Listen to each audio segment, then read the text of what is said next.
All right. So we know now. Her name is Estelle Parsons, and she was sitting next to Ellen Burstyn.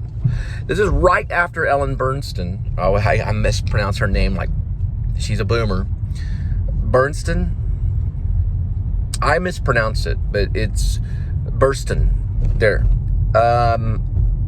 Estelle Parsons won an Oscar for Bonnie and Clyde. She's kissing the Oscar in her black and white photo on Internet Movie Database. Waze is the devil.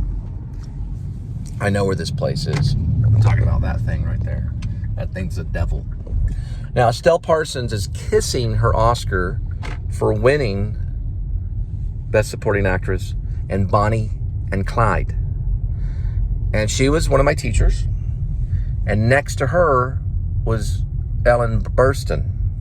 Got it, Ellen Burstyn, who had just finished doing a movie called Requiem for a Dream with a guy named Jared Leto, who later did Chapter 27, which happened to be a title I used in a play that I wrote, a small play that I wrote, a one act about the man who shot John Lennon, also known as Mark David Chapman. I observed, I was up there in my tights. I would jog to the actor studio from 21st Street. That same year, within that same year, around holiday, I think I would say maybe Christmas or maybe around New Year's, somewhere in there, somewhere in the mix. I don't know exactly when, but somewhere around there, some holiday or some near holiday. Around that time, they gave out free tickets on the sidewalk of New York City for a movie called I Am Sam, starring the one and only Sean Penn, which was a brilliant performance. He was nominated, I think. I'd have to go back and look. He should have been. He should have won, but he didn't, whatever. But that was called I Am Sam with two people named Fanning. One named Ella Fanning and the other named Dakota Fanning, which was a movie about a special man that had a child, a daughter. His name was Sam. I don't know the daughter, but the daughter was played by Dakota Fanning, and Ella Fanning was also in it. And in that, they go to court to decide on whether or not this mentally challenged man should be able to care for his children because the wife dies, because the wife was a drug addict. This kind of really happened a few times. Because there was love involved in their relationship, the judge decided to give custody to the mentally challenged man, played by Sean Penn. I saw this performance happen when I was in New York, and it changed my life. It made me think about going out there and having children myself, because I'm not like everybody else. Look at this tree right here. Or I wouldn't be making a movie about myself. But, you know, the courts, I call the courtroom the town of vanity, because the courtroom is a vain place where judges stand before you and say, this is your sentence, you are not forgiven, and I'm going to make sure you're locked up. And that's horrible. That's not a good thing to do. To point at somebody and say, I'm locking you up, or I'm taking away this from you. I'm going to rule over your life. I'm going to command you. No, only God makes those decisions. So in I Am Sam, in the end, it's a fairy tale ending where the daughter is given to the father, and the father is allowed to grow with his family, even though he loves the Beatles and works at Starbucks, you know, and doesn't make $97,000 a year or $197,000 a year, right? He makes a measly wage, but they're able to make it. That's Tokyo Cafe right this way, right over here. I'll show it to you later. Anyway, those are some things that happened to me while I was growing into an actor and becoming a performer, so that I could tell you this story right now, whether all 5 of you are watching or not, or all 100 of you, or 100,000, because your views can always change. The show can always develop. And all of a sudden you wake up one day and you're getting 20,000 views a day. Or one day you wake up and you're getting 40,000 views a day because you got to interview somebody. Or you got to talk to somebody and you made the show famous. Right? And then all of a sudden the show stops because you become a full-time parent.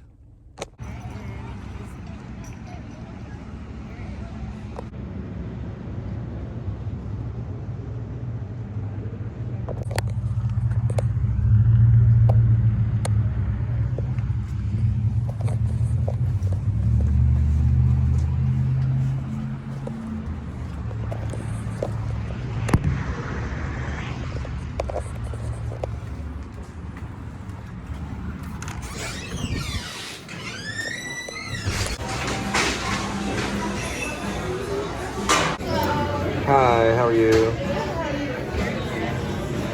All right, so this is what happens. I got the food. One of the items is $14, which is the tauntaun on their end. Not on their end, over there. Their end, it's $11, which is cheaper. I don't know if they cheapened it, but if the price is discrepancy, they don't like the number to change. So if there's a price discrepancy for all you bankers, they're gonna go, whoops, we don't like that. That means they undercharged. It's gotta be at the right balance. So we found it. It was $11 on their end and $14 in your app, okay? Sorry, I can't point right now. I have these in my hands. I'm gonna pack it in here.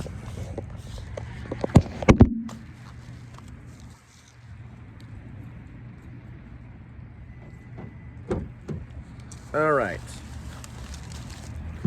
So when that happens, it's kind of like out of balance kind of thing. So it's $14 in the app. So when you're online, it's like, oh, $14 for tauntaun. They're $11 in there, so they're cheaper. That prevents us from going forward because they have to balance it out to find out, well, why is it cheaper? They just want to get the pricing right, okay? So we got that, and we'll drop it off at your doorstep. And I know the Baptists are difficult because they don't drink. And they eat a lot sometimes. Not all of them. Some are real skinny. But regardless, they don't drink. We just don't drink. It's not in our blood. We're from the line of John the Baptist. We love Jesus. So we don't drink. We don't drink alcohol. We drink water or we drink soda sometimes. But we try not to drink a lot of soda, but we're kind of pure, or we try to be pure. We're like Puritans. And we're real weird about our women. And we don't like our women to be alone with another man in a room. We disagree with that, so we don't like that. It hurts us. Because life is a spiritual journey. And you share your intimate moments with your husband, not with another man.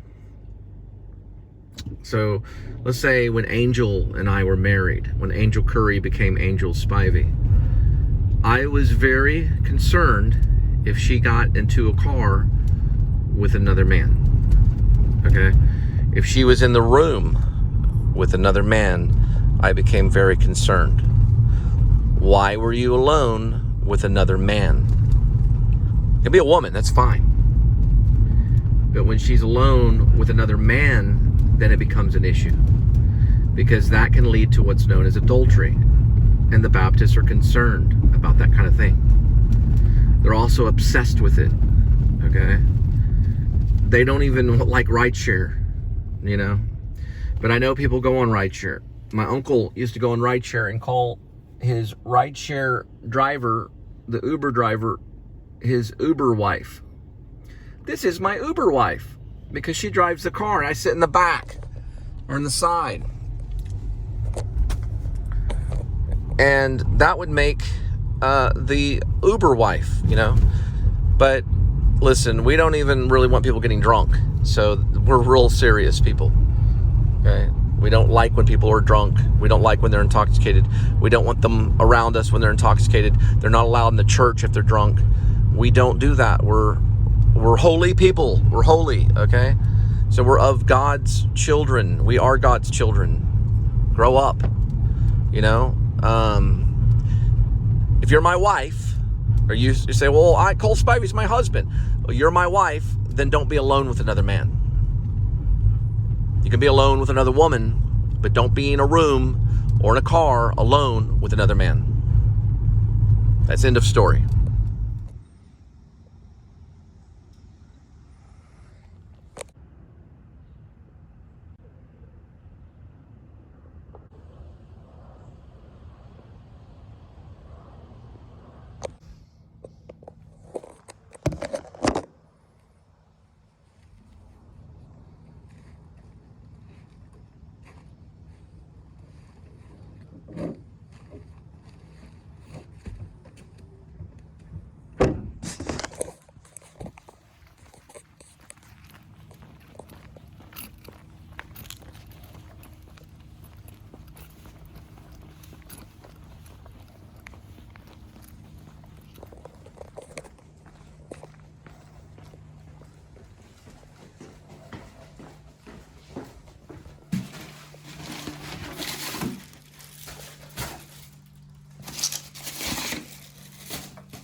I need to focus on is the bag placement.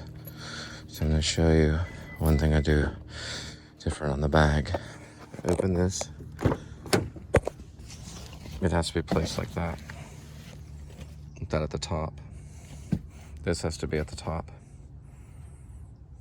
So that makes a big difference. All right, Buffalo Brothers. It's going to be 3.8 miles. We'll be there in 11 minutes. The ETA, the estimated time of arrival, is 8:26 p.m. in the post meridian.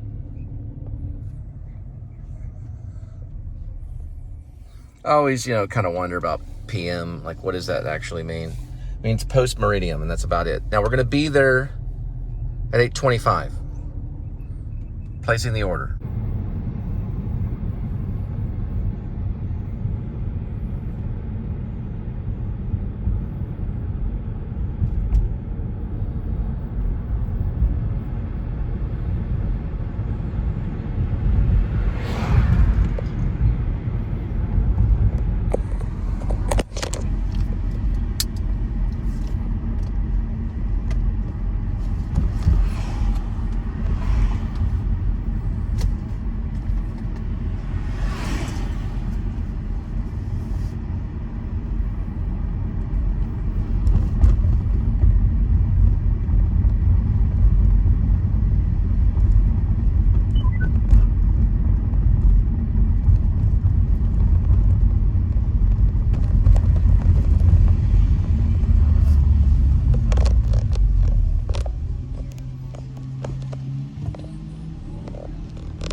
That's Blue.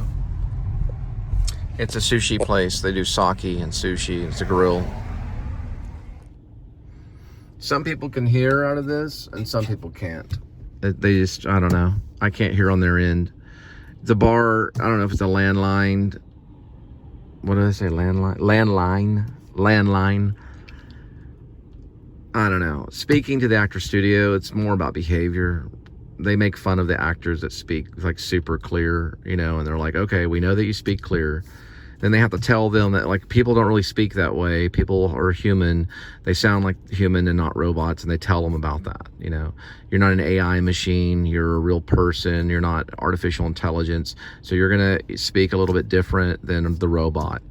But they don't really can hear. They're like, oh, I can't hear.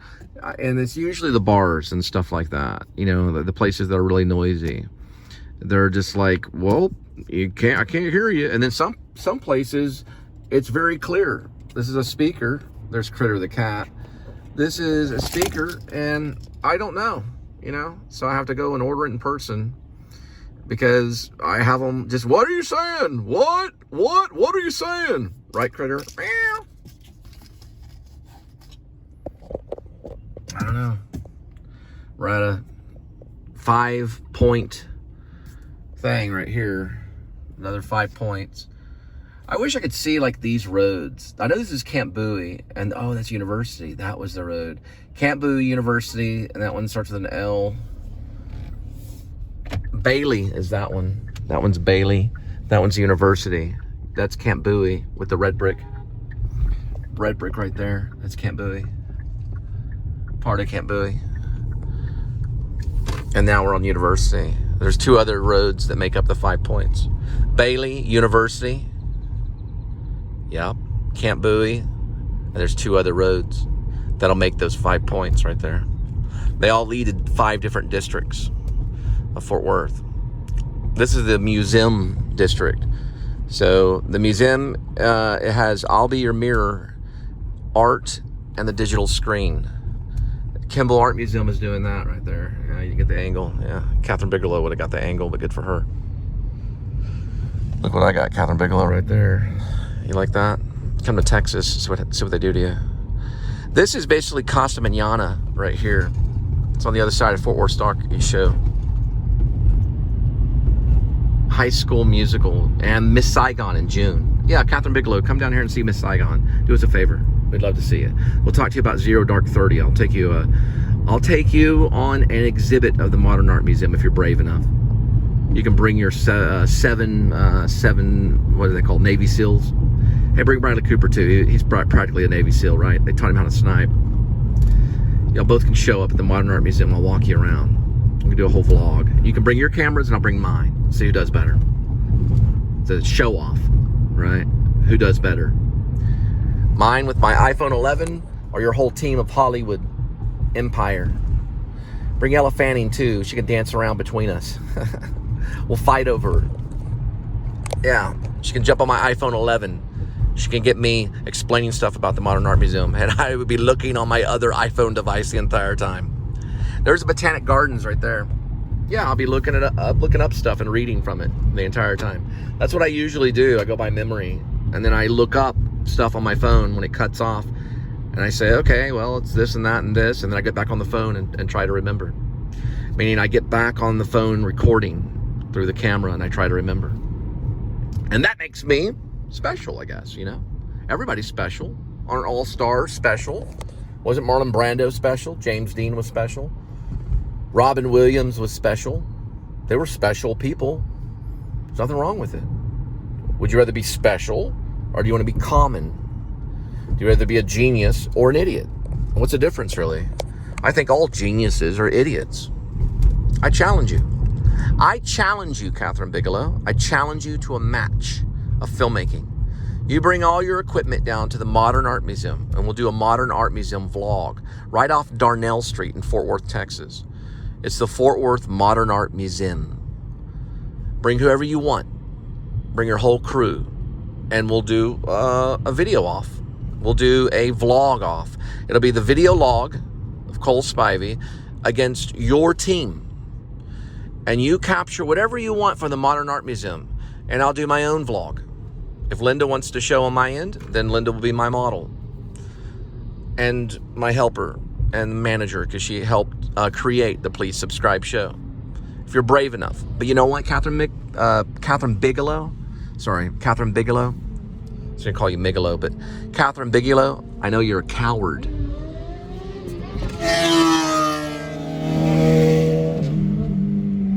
You're a coward, Catherine Bigelow. Schnabel's a coward too. I see him cry and weep. You are both cowards. You'll never show. You've already heard the message just now, didn't you? You'll never show. Neither will Jeremy or Ridner, because y'all are shaking in your bones every day when I wake up and my feet touch the ground. Y'all tremble in fear. There is the Trinity River. It's sure death, isn't it? You went out to Texas and helped out a vlogger. Sure death, right? It'd be sure death for you, wouldn't it? It'd be the end of your career. All the work that you did with Schnabel, it'd be all over. It's a boy, Fort Worth Zoo. Look at that. Who cares if someone's special? Who cares? Who cares? Look at that right there. That is an iguana, a green iguana with a blue eye. It's got something red in its mouth, perhaps a lit apple. The iguana finally ate the apple. Who cares if someone's special? Doesn't bother me. There's a lot of people that are special. And there's people that want to have certain things done. A dream. If you're a filmmaker and you want people to show up and read your lines from your script and stand in certain spaces and act certain ways, that's a lot of power. It's a lot of power. It's more than what you'd have like in a classroom as a teacher maybe. No, I don't really want you to walk down the sidewalk that way. I want you to walk down the sidewalk with a little more speed, you know? And then they're like, okay, well, we'll try to do it again. Cole Spivey says I need to walk down the sidewalk with more speed. Yeah, I want you to hurriedly, you know, go quick. It says it in the script. Hurriedly move along. Are you deaf? You know, read the script. I have a script. I write scripts. Okay, it's true. It's on the channel. It's true to life. This is really happening. Wake up. Wake up. Bam, bam, bam. It's really happening.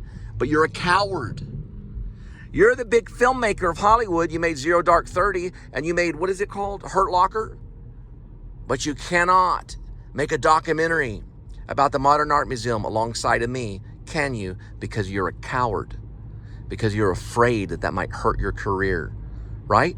Or you would already be on a plane by tomorrow, and you can, all you gotta do is make a comment, a single comment on my page. But instead, you're getting yourself drunk and wasting away. Because boy, those movies felt good to make. They felt good to make, didn't they? Catherine Bigelow, the coward. You're a coward. You know why? Because you don't want to serve the Lord. You want to serve Satan. And you don't want to help me see my family again. But hey, Catherine Bigelow, you're going to watch a long movie in hell. You're going to watch my family feast for all of time while you beg for a drop of water. Buffalo Brothers is right up this way, right in TCU.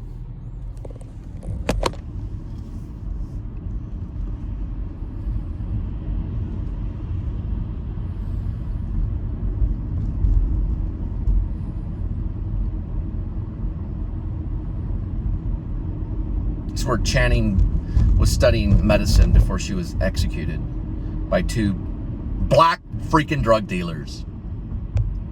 It's true to the court. There are two black men that killed her. They shot her in the fucking head. There, I said it. It's bad for monetization. They shot her in the head and they killed Melanie right next to her. There's a story for you, Catherine Bigelow. Two black men killing a white woman that went to Texas Christian University. But you don't have any right to be racist, do you? I don't have any right to be that way because I have to be forgiven. So I cannot be racist, and I have to be forgiving. I have to be graceful and merciful. Thank you for doing that. We appreciate it. Thanks for the apology. You know what your name is. You're the devil. Then they say, grow up, right? Well, you know what? Maybe they should stop killing people. Maybe they should grow up. And Catherine Bigelow can grow up with them. And she can grow up too. And all her actors can grow up. Murder's for real. And it hurts other people. All right, Buffalo Brothers coming up.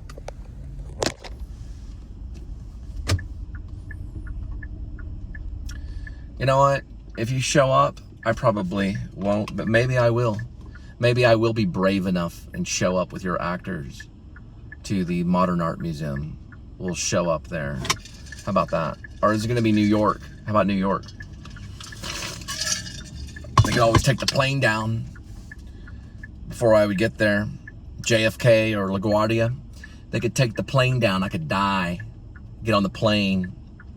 You never know when you get on a plane. Is that plane going to make it? You'll never know in a million years. You're a coward because you won't show to my place. You will not show because you're a coward. And so is your Navy SEAL.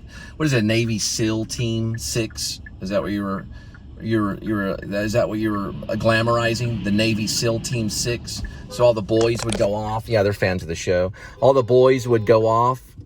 And notice I didn't honk because I'm not a honky. go off and become Navy SEALs and kill themselves for you. A face that launched 1,000 ships, right? Is what they say? Is that what you are? The face that launched 1,000 ships. I hope this show makes you mad. There's Fuzzy Tacos right there. I hope the way I talk makes you mad. When you watch my movies, when I play Jonah in Escape from Maine, I hope it makes you mad when you listen to me talk. I hope it makes Marjorie Hayes mad. They're all the way from California right there. All the way from California. I hope it makes you mad when you watch my movies for all of time. And hell, I hope you get mad and cry. That makes me mad, Cole Spivey. It makes me mad. I get mad when you act and speak and tell people about Jesus Christ. It makes me mad because I want all women out there to have, you know what? I want women to be pro-life. I do not want a woman to murder an unborn baby. I want them to be pro-life and respect life and not go around killing. You create all these soldiers for the killing so there'll be less people. Maybe Catherine Bigelow, there'll just be you. Maybe you can go and kill every single person on the planet and there'll just be Catherine Bigelow sitting there in a big throne. And she's made all the movies that she wanted. She can sit there and watch her own movies by herself and drink coffee. And no one can bother her. It'll be her and her little poodle dog. She has a little poodle dog. Be her and her dog. Or how about this? Let's make it easy for her. Catherine Bigelow and Schnabel sitting in a little, their little, I don't know, whatever, their thrones. And it's just them only. In hell watching a movie. It's poetic. I can say whatever the hell I want. And your Navy SEAL team will protect me in doing that. I'm going to go pick up Buffalo Brothers.